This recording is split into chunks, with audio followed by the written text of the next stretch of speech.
Sedekah adalah pangkal kaya. Kapitalis mengatakan bahwasanya menabung pangkal kaya. Saya ingin mengajak teman-teman, mulai sekarang jangan belikan celengan lagi anak kita.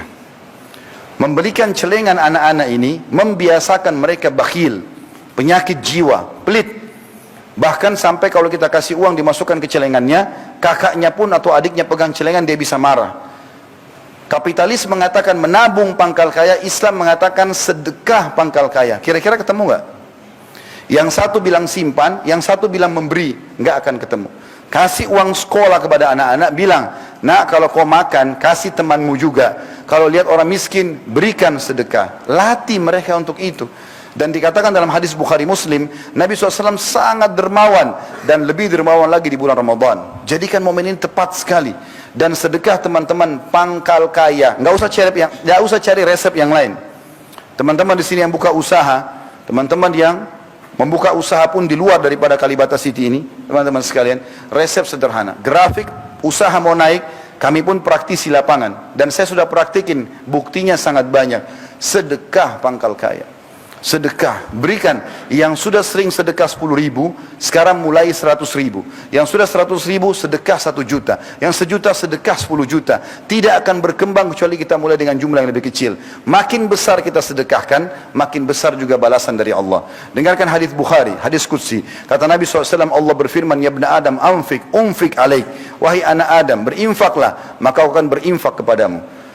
Dari salah satu hal yang dilatih di Ramadan adalah berinfak ini, dengan cara melipat gandakan pahala puasa kita, yaitu membuka puasakan orang. Tadi kita dengar sama-sama pengurus masjid mengatakan 900 orang yang buka puasa. Ini luar biasa teman-teman sekalian, jumlah yang fantastis. Kalau anda menyumbang air mineral saja, tidak usah jauh-jauh, Masjid Nurullah datang, kalau pengurus masih butuh kasih. 1 dus air mineral harganya maksimal Rp30.000, isinya 48 gelas. Anggap anda lengkapkan jadi 50 gelas. Lalu anda sumbangkan sehari 1 dus saja, berarti 50 gelas.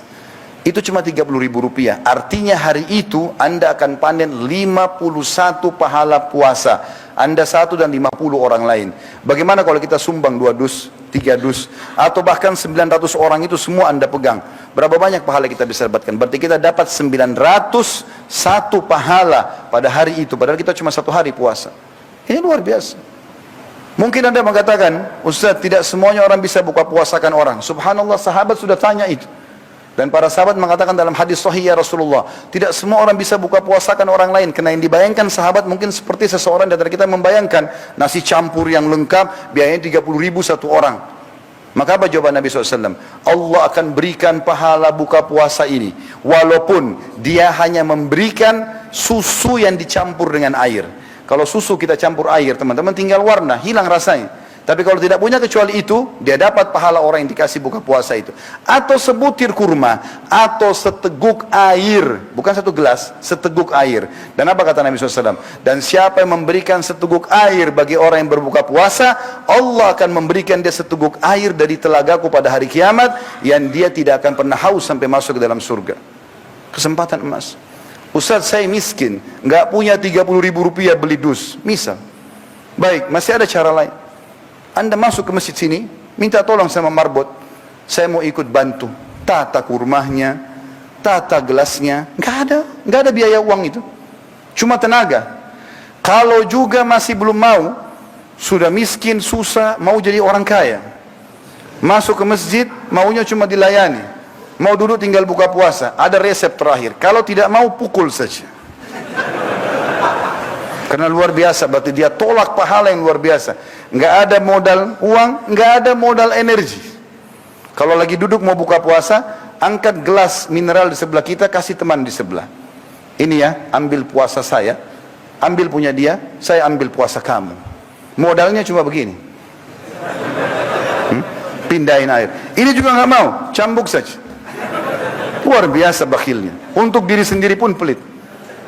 Ramadan melatih untuk itu.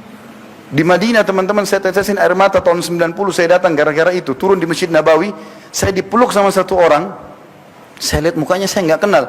Lalu saya tahu waktu dia bisikin kuping saya, dia mengatakan, akhi, padahal saya nggak kenal. Tolong buka puasa di tempat saya. Setiap Ramadan di Madinah begitu. 1 bulan penuh. Ternyata kalau ayah sama anak, ayahnya lagi nata sufra, plastik diisi kurma sama zam-zam di dalam masjid, anaknya di luar cari mangsa. Jadi kita dipeluk sama dia. Kalau kita bilang iya, dipegang tangannya sampai tiba di tempat dia. Buka puasa sini ya, baru dia tunjuk, jangan buka puasa situ. Karena yang di depan itu ternyata mungkin ada tambahan. Kalau orang tergantung uangnya, ada orang sederhana dia cuma kurma sama zam-zam. Ada orang lebih kaya dia taruh yogurt, taruh roti, taruh kurma, taruh pisang, macam-macam. Jadi orang bisa tergoda pindah. Lalu dia bilang apa? Sudah tahu tempat kami, besok kesini lagi ya. Saking maunya buka puasa. Malu kita di Indonesia ini teman-teman. Pak RT sudah kasih jadwal. Bapak ini, ibu ini, 1 bulan kadang-kadang cuma dapat 1 kali giliran nyumbang untuk masjid. Tiba gilirannya masih bertanya, oh sudah tiba giliran saya ya. Seakan-akan aneh kenapa tiba gilirannya buka puasain orang. La haula wala quwata illa billah. Semestinya tidak usah tunggu, segera ini. Teman-teman yang punya mobil, punya motor, yang kerja di luar, bawa air mineral di motor dan mobil. Bungkus kurma kecil-kecil, bagi. Sering kali saya pulang pengajian sore Ramadan, macet. Orang nggak punya makanan buka puasa. Bagi-bagi 10 orang aja. Mungkin dari 10 orang itu yang lewat di pinggir jalan, subhanallah. Di antara mereka ada 1 ahli Al-Quran, ahli ibadah. Antum panen pahalanya sehari itu. Mungkin teman-teman itu ibadah terakhir kita. Allahu a'lam. Berbuat ibadah. Saat ibadah datang kesempatannya, tugas kita eksekusi. Bukan negosiasi. Azan, eksekusi langsung. Salat. Syaitan bisikin. Negosiasi syaitan tuh. Tidak usah di sini, masjid sana saja, waktu masih panjang. Kadang-kadang kita iya, akhirnya kita ke sana masbuk 1 rakaat.